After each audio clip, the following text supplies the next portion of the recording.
तलाक के बाद अब वक्फ संशोधन बिल, भारतीय राजनीति में मोदी सरकार का एक और गेम चेंजर कदम। विपक्ष के भारी विरोध और सत्ता पक्ष के भीतर कुछ अंतर विरोधियों के बीच आज दोपहर 12 बजे ये बिल पेश किया जाएगा। संसदीय और अल्पसंख्यक मामलों के मंत्री किरण रिजिजू बिल को पेश करेंगे। 8 घंटे बहस का वक्त निर्धारित किया गया है। हालांकि सदन की भावना को ध्यान में रखते हुए स्पीकर अपने विवेक से बहस का समय बढ़ा सकते हैं। सरकार के लिए राहत की बात यह है कि जेडीयू, टीडीपी और एलजेपी रामविलास ने ये व्हिप जारी कर बिल के समर्थन का ऐलान कर दिया है। आइए आपको वक्फ संशोधन बिल को लेकर कुछ जरूरी बातें बता देते हैं। तो लोकसभा में आज पेश किया जाएगा, राज्यसभा में कल पेश किया जाएगा। 8 घंटे वक्त निर्धारित किया गया है इस पर बहस के लिए, हालांकि इसे बढ़ाया जा सकता है। सवाल यह है कि आखिरकार वक्फ संशोधन बिल से क्या बदलाव आएंगे। लोकसभा में कितने घंटे चर्चा होगी, तो बीजेपी का जवाब है 4 घंटे, एनडीए 4 घंटे 40 मिनट और शाम 8 बजे के बाद इस पर वोटिंग की जाएगी। तो क्या आज ही पास हो जाएगा बिल? अगर पूर्णतः इसकी वोटिंग हो जाती है तो आज ही ये बिल पेश हो जाएगा और पास भी हो जाएगा। राज्यसभा में बिल कब आएगा? कल पेश किया जाएगा राज्यसभा में बिल।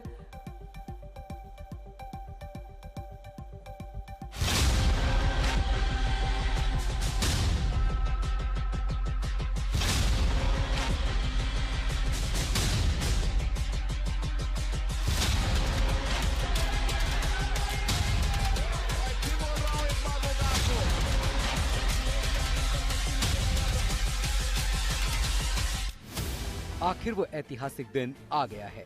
अब से चंद घंटे बाद संसदीय कार्य और अल्पसंख्यक मामलों के मंत्री किरण रिजिजू वक्फ संशोधन बिल लोकसभा में पेश करेंगे।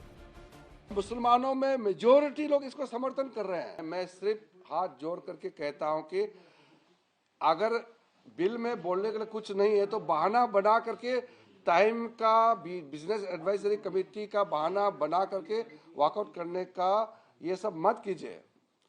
जो समय तय किया गया है खुलकर बोलिए, हम सुनना चाहता हूं और एक पॉइंट एक सेक्शन क्लोज का हम जवाब देने के लिए बिल्कुल तैयार। लोकसभा में बिल पर बहस के लिए 8 घंटे का समय तय किया गया है, जिसमें सत्ता पक्ष एनडीए को 4 घंटे 40 मिनट का वक्त दिया गया है। इसमें बीजेपी के वक्ता 4 घंटे बोलेंगे।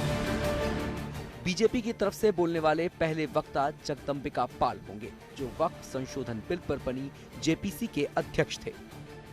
ये तो जैसे विपक्ष हो, कांग्रेस हो या डीएमके हो, तृणमूल कांग्रेस हो, ये लगातार उकसाने की कोशिश कर रही है। हमने तो इनके इश्यूज को भी एड्रेस किया है। हमने तो जेडीयू हो या हमारी चंद्रबाबू नायडू की पार्टी हो, एकनाथ शिंदे की हो, चिराग पासवान के, सबके मेंबर ऑफ पार्लियामेंट हमारे जेपीसी के मेंबर और जो भी उनके इशूज हैं उसको उसी समय हमने अपने मीटिंग में सभी इशूज को, सभी कंसर्न को एड्रेस किया है। वक्फ संशोधन बिल को लेकर जेडीयू, टीडीपी और एलजेपी रामविलास के रुख को लेकर कल देर तक अटकलें लगती रहीं, लेकिन तीनों दलों ने अपने सांसदों को व्हिप जारी कर बिल का समर्थन करने को कहा है। यानी लोकसभा में नंबर को लेकर सरकार की बड़ी चिंता खत्म हो गई है। एनडीए का जो रहेगा, हम लोग एनडीए के साथ हैं।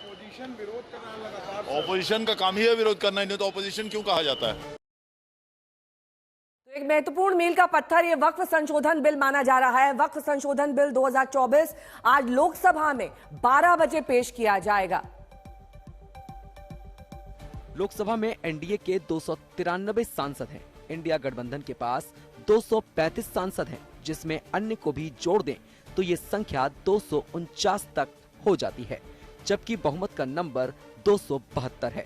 विपक्ष को लगता रहा कि अगर 16 सांसद वाली टीडीपी और 12 सांसद वाली जेडीयू वक्फ बिल का विरोध कर दे तो गेम पलट सकता है, क्योंकि तब एनडीए का नंबर घटकर 265 हो जाएगा और बिल के विरोध में नंबर 277 पहुंच जाएगा। लेकिन टीडीपी हो या जेडीयू, दोनों मजबूती से सरकार के साथ हैं। सरकार बिल ला रही है तो हम सरकार के साथ हैं, हम सरकार के आंगन हैं। वो विरोधी पक्ष जो कहता है वो उनको कहने का है, विरोध करने का है। यानी साफ है कि लोकसभा से वक्फ संशोधन बिल पास होने का रास्ता साफ है। पीयूष मिश्रा और मौसमी के साथ हिमांशु मिश्रा, दिल्ली आज तक। मेरे सभी सहयोगी इस वक्त तमाम जानकारी के साथ जुड़ गए हैं। शशि भूषण मेरे सहयोगी पटना से जुड़ गए हैं। विद्या मेरी सहयोगी इस वक्त मुंबई से जुड़ गई हैं, रवीश पाल सिंह भोपाल से जुड़ गए हैं और साथ ही मेरे सहयोगी अहमदाबाद से जुड़ गए हैं। लेकिन सबसे पहले विद्या, आपका रुख करते हुए शिवसेना उद्धव गुट का क्या स्टैंड है, क्योंकि अभी तक उन्होंने अपना स्टैंड क्लियर नहीं किया है। क्या उनकी तरफ से कोई व्हिप जारी किया गया है या फिर ये कहा गया है कि इस बिल में इन चीजों से हमें दिक्कत है? जी देखिए, अगर आप पिछले दिनों की ही बात करें तो चाहे आदित्य ठाकरे हों या कोई भी बड़े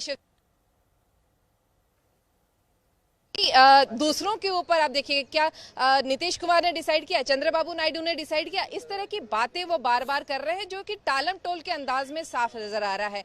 उन्होंने अभी तक कोई व्हिप जारी नहीं किया। कहा गया है लोगों को कि आखिरी समय तक वेट करिए।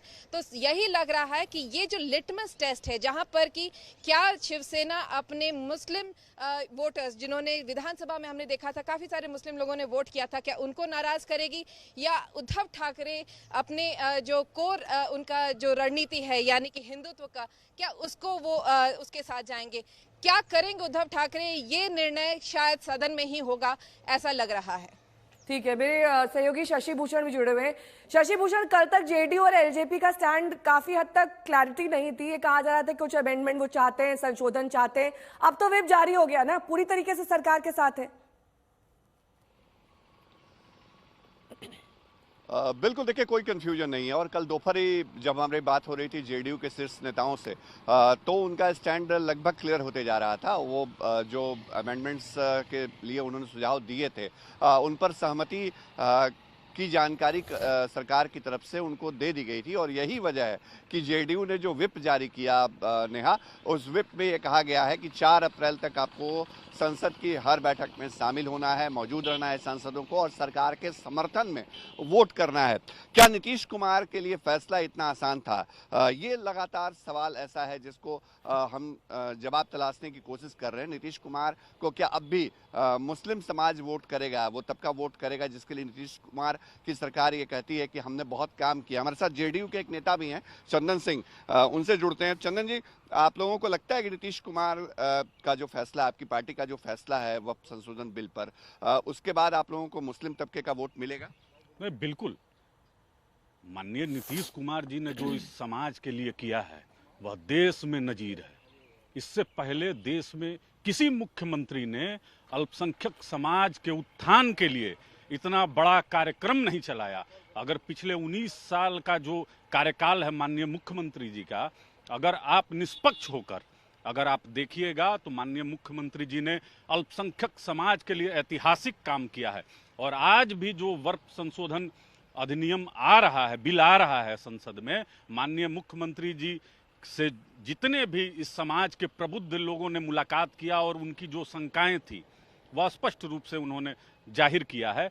और जनता दल यूनाइटेड के जो नेता हैं वह माननीय अमित शाह जी से भी मुलाकात हुई है और स्पष्ट उन्होंने अपनी जो आशंकाएं हैं और इस संशोधन में इस समाज का उत्थान किस तरीके से हो सकता है, आप आज संसद में इसको आप देखिएगा भी। चलिए, धन्यवाद हमसे जुड़ने के लिए। चंदन सिंह हैं, जेडीयू के नेता, युवा नेता हैं, और इनका ये कहना है कि मुस्लिम तबका जो है वो समझेगा इस बात को देर सवेर से कि नीतीश कुमार ने जो फैसला किया है वो उनके हित में लिया गया फैसला है। नेहा, ठीक है। रवीश पाल सिंह मेरे सहयोगी जुड़े हुए हैं। रवीश, अगर मुस्लिम समुदाय को देखें और मध्य प्रदेश में मुस्लिम वोट परसेंटेज को देखें, हालांकि चुनाव वहां पर नहीं है, इस बिल का कितना असर आने वाले दिनों में पार्टी पर हो सकता है, यानी कि बीजेपी पर हो सकता है अगर बिल पास हो जाता है तो? क्योंकि कई मुस्लिम संगठनों ने देखा था, भोपाल में, अन्य शहरों में भी विरोध प्रदर्शन किया था।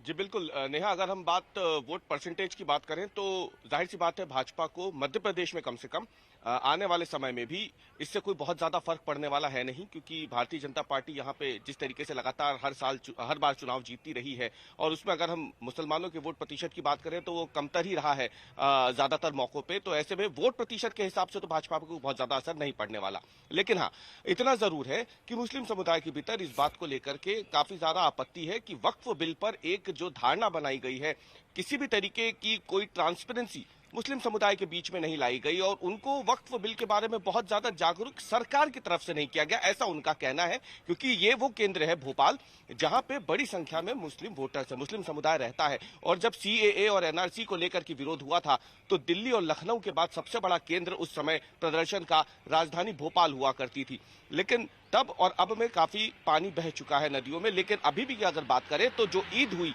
और अलविदा जुमा जब गया था तो राजधानी भोपाल ही वो शहर था जहां बड़ी संख्या में लोगों ने अपने हाथों में काली पट्टी बांधकर ईद की नमाज अदा की थी। और उस समय इन तमाम लोगों ने कहा था कि वक्फ बिल को लेकर के जो बातें वो सुनते आ रहे हैं उससे उन्हें आपत्ति है। हालांकि सरकार की तरफ से बार बार यही कहा जा रहा है या फिर जो वक्फ बिल के समर्थन में उनकी तरफ से बार बार ये कहा जा रहा है कि जिन बातों को लेकर उन्हें डराया जा रहा है, सोशल मीडिया पे जो बातें वायरल हो रही हैं उस पर वो ध्यान ना दे। ठीक है, मैं लौटूंगी आपके पास।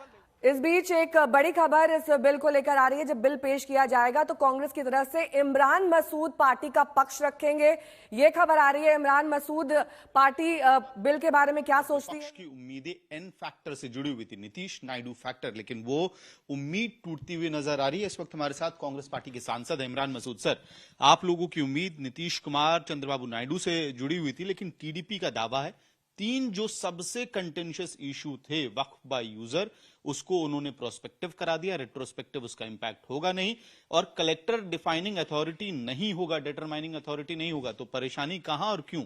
देखिए, कलेक्टर नहीं होगा लेकिन डेजिग्नेटेड ऑफिसर होगा। कलेक्टर नहीं होगा बट डेजिग्नेटेड ऑफिसर होगा, नंबर 1।